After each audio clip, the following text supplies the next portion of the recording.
Hopefully everyone can see me. I'm going to try to stand right here in the middle, but I like to move around as I speak. So again, my name is Paulicia Aguilard. I am a licensed professional counselor and marriage and family therapist.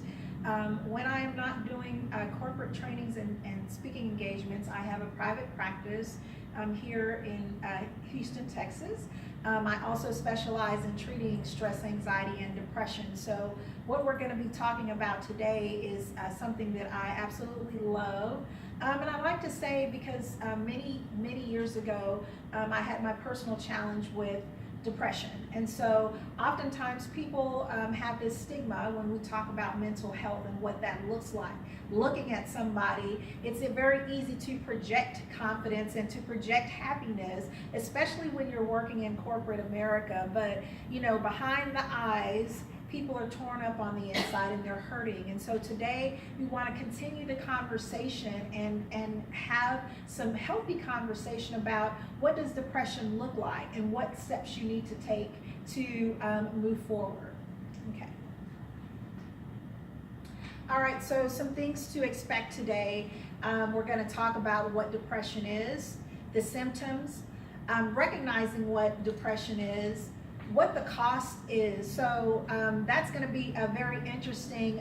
I know that people can't actually speak into, but we will talk here, and I'll just repeat what's being said for that, how to handle it. And then there's also, hopefully everyone has a booklet that we're going to go through some exercises together, what helps, what doesn't help. We'll talk about making an action plan. At the end of your booklet, there is some support, some professional things in terms of how it defines depression and some other diagnosable mental illnesses. And then our closing. So again, I'll probably stop halfway through there if that's okay, Miss Natalie, for questions, okay? Because I think this presentation, it won't take us long, but I'm hoping to generate the conversation. Okay, so let's get started.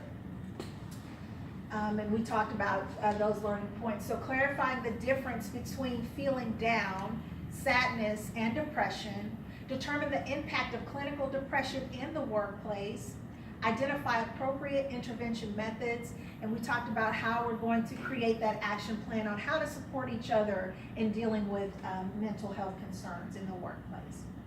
So let me just pose this question to everybody, and feel free to type in your own words, what do you think depression is? When you hear depression, what comes to mind without thinking about it too much?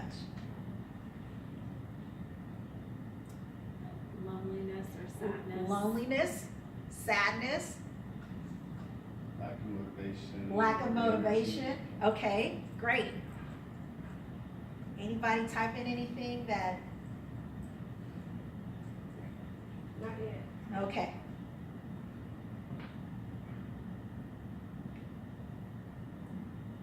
I think they're waiting for us to tell them the answer. Okay. So, just like what you had said, and I go around and get names, but so if I look at you, it's just because I respond to the energy that's in the room, right? So, depression, of course, is what we talked about. So it is not just feeling sad. So there's a difference between when somebody's feeling sad, you know, maybe you had a recent breakup with a boyfriend, or maybe you didn't do as well as you should have on a test, or maybe you didn't perform as well as you thought you should have in presenting something at your job. But depression goes a little bit further. How I describe depression is anger that's turned inward. Okay, so it's being stuck in the past, right?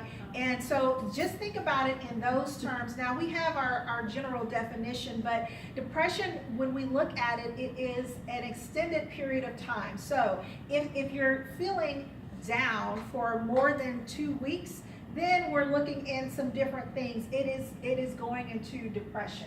Again, if you're just feeling down and it's like, man, that just really made me feel bad, and you get over it in a couple of days, that's not what we're talking about. So depression is more of the extended period of time. Okay, so recognizing what depression looks like. Again, I said we're very good at, especially in corporate America, when you have different positions, on putting the facade of everything's okay, and people ask, are you okay? Yeah, I'm fine. Knowing, that you might have some personal things going on. Why do you think that we don't open up about what's going on behind our eyes? Why do you think that is, when people are dealing with sadness or whatever that may be? It just gets that gossip going. Okay, so gossip, so not being confidential, not trusting maybe the person that you are working with. Or maybe not even recognizing it within yourself to be able to express it. Yes, so not having the self-awareness to know what's going on. What were you gonna say, Ms. Being Natalie? perceived as weak or not capable of handling the pressure. I love that. And so that's one of the bigger ones, right? When you talk about mental illness as a whole, being made to feel weak. So I don't want people to think that something's wrong with me. And actually, when I ask the question about, what do you think depression is, sometimes that's what I get. So people say, oh, that I'm crazy, or, they have these different ideas in their mind. And so that's what keeps the conversation closed down. So recognizing, do we have some questions? Yes, okay, we go have ahead. some comments. So people did chime in on what is depression. Fabiola Cespedes said, feeling confused, sometimes sad or tired. Okay. Monica Rico says, in Los Angeles, says hopelessness. Maria, sorry if I butcher your name, Sugawara says not feeling things, kind of a gray zone in the mind. And then Fabiola comes in to your last question, why are we not wanting people to know that we're depressed? She said fear of judgment and numbness is what Monica Rico says. So I'm seeing just in those questions, and thank you for Ms. Fabiola, I think that said fear of judgment, because that absolutely goes back hand in hand with what Ms. Jennifer said, right, about not being aware, not trusting. So all of that is fear of judgment. But what was said before is more of the recognition of what depression looks like. Okay, so recognizing what those symptoms are. So reduced productivity, morale, motivation, interaction, or cooperation on your job. So things that you're usually motivated to do, whatever's going on outside, maybe it's you're not liking what you're doing anymore at work. So noticing that there's a reduced productivity, you're not excited in interacting with people that you usually would do, you're no longer doing that, okay? Something else to recognize is increased accidents.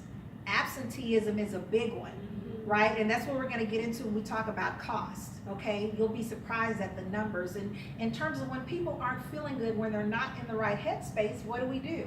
We take off of work. We don't want to be bothered, right? So that's a big key indicator that there is something going on, okay? Emotionally flat. So again, somebody that's usually vibrant in the eyes, now that they come to work, you might see that their face is a flat, it's emotionless. There's nothing there. They're just sort of going through the motions. That's what that means. Change in personal appearance. So, again, if you're not feeling your best, your hygiene might go. Okay, so hygiene is also a part of feeling depressed. And let me just say that when you're talking about recognizing depression, it looks different for everybody. These are generalized symptoms, but there's also a such thing that's called a functioning depression. So again, I can go and I'm smiling and everything looks okay because I'm functioning. I'm giving you the perception that everything is okay, but really it's some other things going on. Okay. Slow work performance. So somebody that's usually cranking it out, they're really high in terms of productivity and meeting numbers and things like that. There's a slow or decrease in what they're able to do at work. Another big sign. Last one, poor decision making, comprehension. So somebody mentioned numb. So that comprehension, maybe understanding some things, you're just emotionally, physically, mentally, you're not there. Okay. Let's talk about, well, let me go back before we even get into that. So there's an exercise on, get back in here into the camera. There's an exercise on page 5 that asks, what is depression?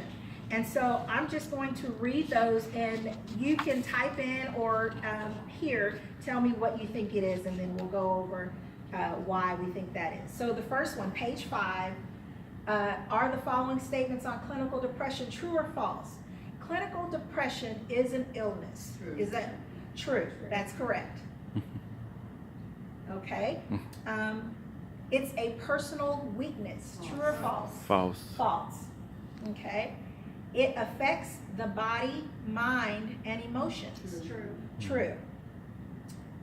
It's sometimes referred to as the common cold of mental illness because of its prevalence. True. That's true. It's responsive to suggestions to snap out of it. It's false. That's false. Okay. Clinical depression is more serious than feeling blue. True. That's true. It's the result of malfunctioning brain chemistry. True. That's true. Mm. Somebody was gonna say false? I mean, Yeah. you're gonna say false. Yeah, so again, when we talk about it, it's at the end of your packet here, but there is an imbalance in how your brain is functioning.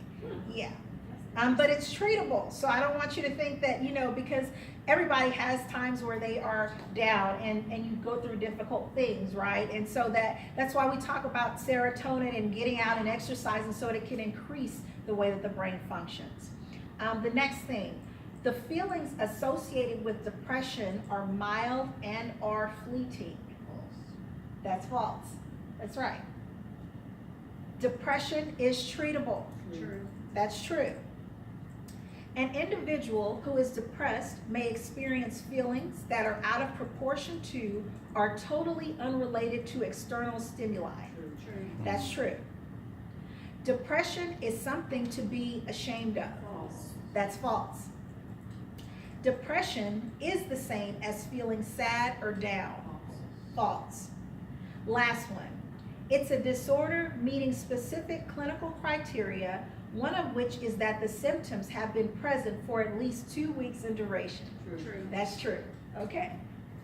So before we move on, are there any questions that might have come in terms of what we just talked about there? Anything that surprises anybody or the true false? No? Okay. No question. Okay. All right. So cost. Serious mental illness cost America $193.2 billion in lost earnings every year. Wow. That's a lot of money, right? Yeah. 1 in 5 adults in the U.S. experiences a mental illness in a given year. So what does that mean in terms of your workplace? What do you think? 20% of your colleagues aren't Yeah. feeling good or. Bam. One Exactly. one person in this room. Mm-hmm. Exactly. Yeah. Yeah. Okay. Powerful. By 2030, 12 billion working days will be lost due to untreated depression and anxiety at a cost of $925 billion. It's crazy. Yeah, so astronomical in terms of how much money is being lost in dealing with mental illness. All right. Is there anything that's surprising about that to you? Yeah, I mean, I think that there's more focus on mental illness today than Yes. there was 5 or even 10 years ago. Yes. So, I mean, even with that last statement in Mhm. 2030, that's a lot of years from now. Yeah. Even with, I think, the What's been focus, said. Mhm. the focus that is on mental health today, Yeah. and it can only increase. Yeah. So, What do you think that means in terms of, so it if, could be even more if we It's- weren't focusing on yeah, mental health. yeah, so you're thinking by 2030, that could go into crisis mode, Yeah. right? So what are some things now, and that's why we're having this training, so what are some things that we can put in place to help reduce this, maybe going into 2030? Well, having more training like this and making people aware that it's okay.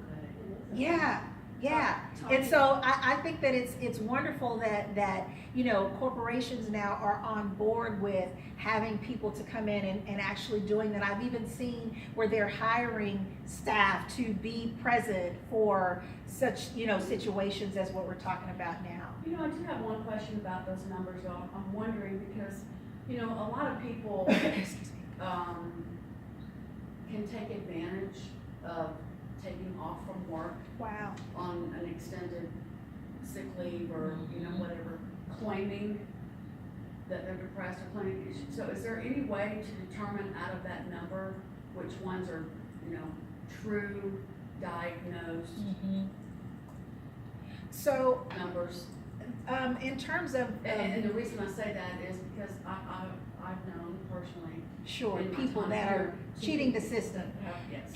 Sure. So I'm not sure in terms of that research. I'm hoping that those that they interviewed were true to their word. You can only go off of what you ask people in terms of surveys. They're only going to be as honest as they're going to be. So you can only take into account those people. So I don't have the sample size that they use to pull that information from, but definitely you bring up a great point about that, and that's again why we'll go into what you're looking for, right? So hopefully, even in creating a healthy workplace, this is an aside from the mental illness, is operating with integrity, right? So we want to make sure that we're creating a healthy workplace and healthy workspace so that people won't feel like they have to make up or do things outside of cheating the system. Isn't it common that for people with medical illnesses, if they're out three days or more, to provide an actual doctor's note? Maybe the same thing for those who are out with a mental health issue? That is correct. So, here's the thing about that. So medical, they give you the generalized statement, and I know that many company policies do require after 3 days you need to bring something, but then you're also talking about confidentiality of that person too. So person doesn't have to come in and tell you, that I'm dealing with depression, right? If they go to their doctor. So again, I hear what you're saying about that documentation. That would secure it, but it would not lend itself to what Ms. Patty has said about people cheating the system in terms of that. But hopefully we're working with people that, again, we're creating the space that we're operating in integrity, and nobody would want to come and, purposely or intentionally, defraud something that's being set up here, maybe one in a few. We have Yes. a couple comments and Yes, questions ma'am. from online. So Sharon Samandel in Houston says, I would think there are two pieces missing. Those that are not really depressed but taking advantage of the situation, but also those that are depressed but don't speak up and just push through.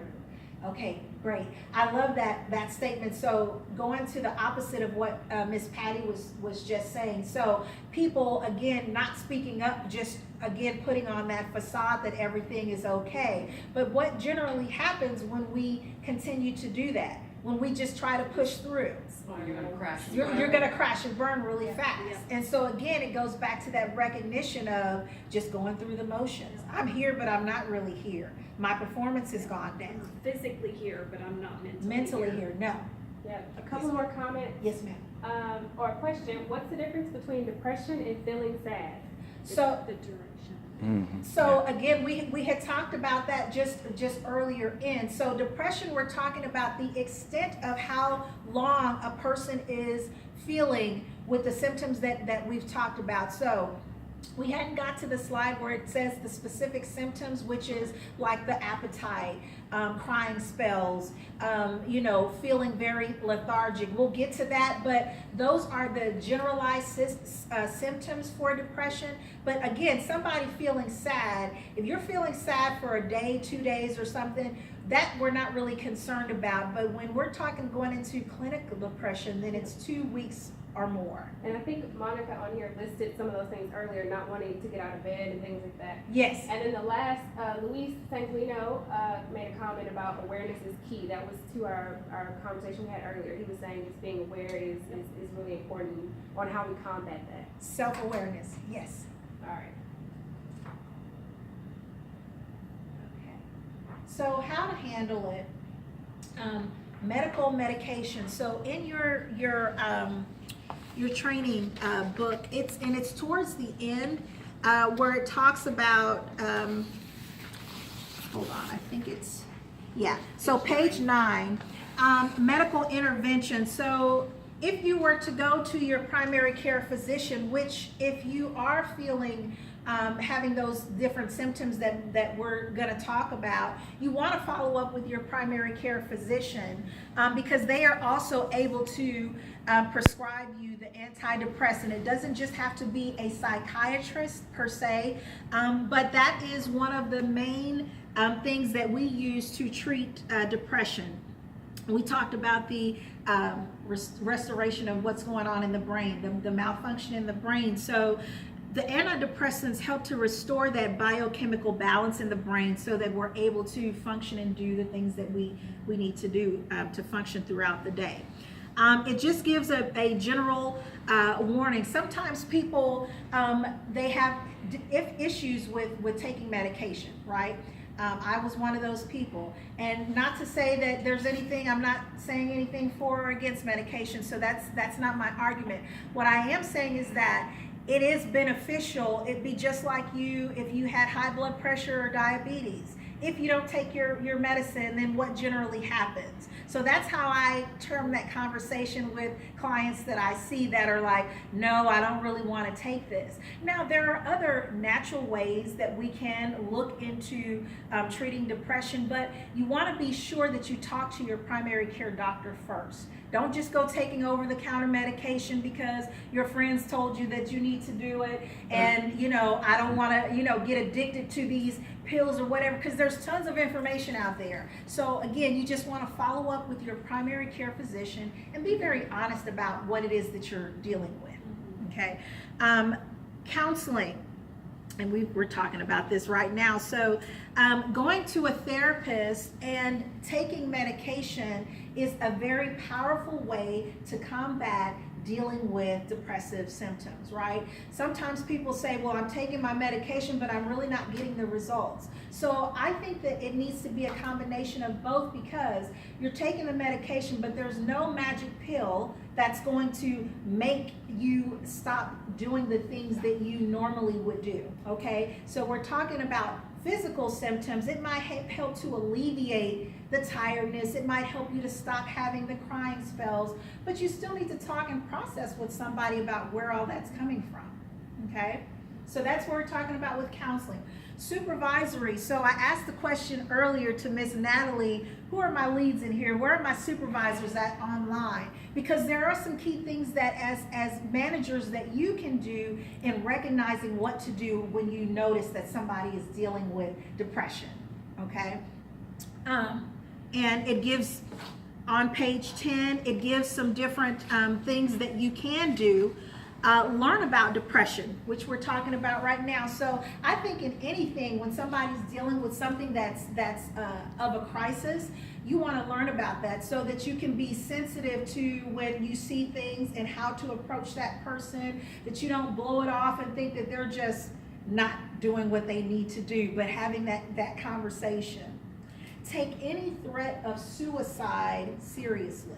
Now, I don't know here if we've had any issues in terms of people feeling suicidal, but if somebody's verbalizing that, we definitely want to do something about that. Has there been any instance where that's We've actually had some suicides, not necessarily in this office, but across the globe. So it's affected the business before. okay? I worked on a project where somebody. But and you never know. I mean, we're not saying what the cause was. You never know what it is. Sure. Whether it's personal or work, but Sure. I mean, it does. It's very relevant to our workplace. Very relevant. So now I'm sure, and even back then, just making sure that we have things in place to address that. What do we need to do when somebody speaks that they want to hurt themselves? What's your policy on that right now? Does anybody just know off the bat, like, if I was to come into your office and I said, hey, Natalie, I think I don't want to, I just can't make it anymore. What are you going to do with that? Well, that's why we had an Are You Okay campaign. I don't know if y'all heard about that, and it was really, and that was what my learning moment was about, and it was, Okay. it was about trying to push awareness so people can recognize things and they feel comfortable asking people if they're okay. Yeah. If someone does come to you, I mean, you talk to them in a non-threatening way. Sure. We have our EAP, our That's what I was employee gonna assistance. say, is Yeah. our EAP is Yes. there to assist, and, I mean, we can get a counselor either on the phone, Yeah. in person, or to their home, like ASAP. Yeah. Oh, yes. I love that. Okay. A couple comments. Yes.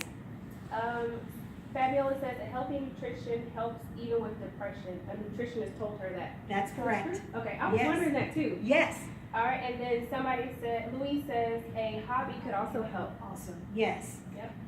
But, so let me just say that in terms of the hobby, if somebody's feeling depressed, getting them to the point, that's why we talk that counseling is good, because if somebody's depressed and they used to have a hobby or they used to interact and do things that kept them physically fit, and now something's happened to where they're no longer interested in that, getting them back up to that point as well. So I just wanted to say that. All right. Okay, about professional support. So you may want to consider seeking professional support. These are the symptoms that we were talking about before. Sleep problems. So when you're having issues with your sleep, that could be a sign of depression. Performance issues at work. Relationship difficulties with family or friends. Loss of interest in hobbies that you normally enjoy. So just what we said to the point of Mr. Luis, I think it was. Lack of care about normal everyday work tasks. So even though I've sat down with you and I've coached you and, you know, we were talking about improving your performance, you're still have this nonchalant attitude about it. There's something that's going on behind there, right? Excessive anxiety or worrying more than normal is also a symptom of depression. Feeling overwhelmed or sad for more than 2 weeks. A noticeable change in your appetite. Eating too little or too much can also be a big I always laugh when indicator. he's eating too little. I wish. Eating too little or too much. Also, behavior and coping methods have become harmful to yourself or others, whether that is through aggressive behavior or unhealthy habits such as drinking too much alcohol or taking drugs. So, the way that you're dealing with feeling depressed has just diminished, okay? You might be very combative. But what I say about this is that the more that you hold those feelings in, whatever it is that you're dealing with, it's like a temperature gauge. It has to come out. And if you're not having the tools to know how to deal with it or the awareness, it might come out in a way that you're not very aware of, okay? And there is the irritability, right? There's the lack of patience. There's how we interact on the job, okay? So that is the end of our presentation. However, in the training manual, I want to go to page 11 where it talks about exercise. This is an exercise, so just some general terms about what helps and what doesn't help. So oftentimes, you know, because we're not educated, that's why we're having this conversation again, we say things that may or may not be helpful to somebody that's dealing with depression, that can either help them to seek out support or keep them shut down about it. So there's that fear of judgment. The first one, number 1, and we're on page 11, cheer up. Do you think that that's going to help or hurt? Hurt. Why do you say hurt? It's something they can't do, so it's just gonna make them feel like they should be able to do it because others think so and you can't. So Yeah. So we don't want to say that if somebody is telling you that they're not feeling good, right? What about, hey, you're not crazy? maybe. I think it You helps. say maybe. Maybe. Oh, no. Depends on the person. Well, it maybe will help to connect with them. So we got 2 maybes. But it should be, you're not crazy and. Well, so let me just say this. So the answer is that it does not help. Oh. Okay? And let me just tell you the reason is because stigma, when we talk about labels, right? Crazy. When you talk about mental illness, that's one of the big ones. Crazy, special, touched. Oh, she's just touched, she's just special. When you when you say it in terms like that, we're not just talking about depression, but mental illness. People shy away from that. There again is the fear of judgment, right? So even though you might be saying there's nothing wrong with you, you're not crazy. Why does it have to be crazy because I'm not feeling good? Do you see what I'm saying? How it reinforces that stigma? Okay. You're not alone in this. Helps. Yes. Okay. very much so. All right. You don't look depressed. Hurts. It hurts. You said hurts? No, I said no. You said helps? No, I said no. Oh, okay. No, it doesn't. Okay, that's right. That hurts. You can't determine how somebody is based Yeah, upon just how by they the look. look. That's right. Unless, what did we talk about earlier? Unless you see what?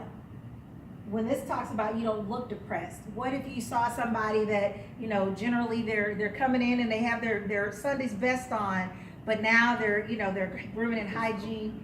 Right, so that might be a twofold thing there. Number 5, it will pass. We can write it out together. Think it helps? Yeah, because you're trying to connect with that person. Okay, And they're not alone, so you're in it with them. Yeah. okay, all right. Would you agree, sir? No. Think it'll help? Okay, that's what are, unless you're giving other people. Different yes, comments. that's very, we're gonna talk about that What too. did he say? Okay. He said as long as you're getting other people to help as well. And I love that you brought that up, because when you're trying to gain support, you don't need to try to take it all on yourself. So caregivers, family members of somebody that's depressed, you need that support, right? Because you'll get burned out. Have any comments about? No, we're trying no. to figure out how to get to the material. Oh, okay, okay. Okay, so we're on number 6 now. You have it so good. Why aren't you happy? Hurts. Why does that hurt? It's kind of dismissing how they feel and saying you have no right to feel that way. That's It's right. And Right. it's being judgmental. It's Yeah, being yeah, judgmental. You have all of this. Yes. No And you reason should to be- feel sad or bad. Yeah. Yeah. Yeah, so it pushes down, like you said, giving them their autonomy to feel the way that they want to feel. Number 7, maybe you should take vitamins for your stress. Yeah. Hurts. So, I think it's both. Think it's both? How so? Well, I mean, it's already been proven, right? And someone said it, nutrition, I think Fabiola said that a nutritionist said that, eating certain ways or, taking certain things does help. Mm-hmm. But to offer that as the only solution Mm-hmm. is hurtful. Okay, But I think it can be both, okay, hurts and helps. okay. That's fair. Well, What I do you mean, think? we're not doctors, so I can't really prescribe whether that's gonna help or not. So Okay. I wouldn't feel comfortable saying, try some vitamins, I just say Mhm. maybe we need to get some professional assistance in here and Yes, see, what's really going on. yeah, I don't know. okay, okay. So fair arguments on both sides. Yeah. Any comments so far about these? Not yet. Not yet. Yeah, I think somebody said something about, they thought one of the comments could be an icebreaker, but I don't know what comment that was about, which one. Depends on the person, could be an icebreaker. That was earlier on, Okay, but that was it. okay, I'm not sure about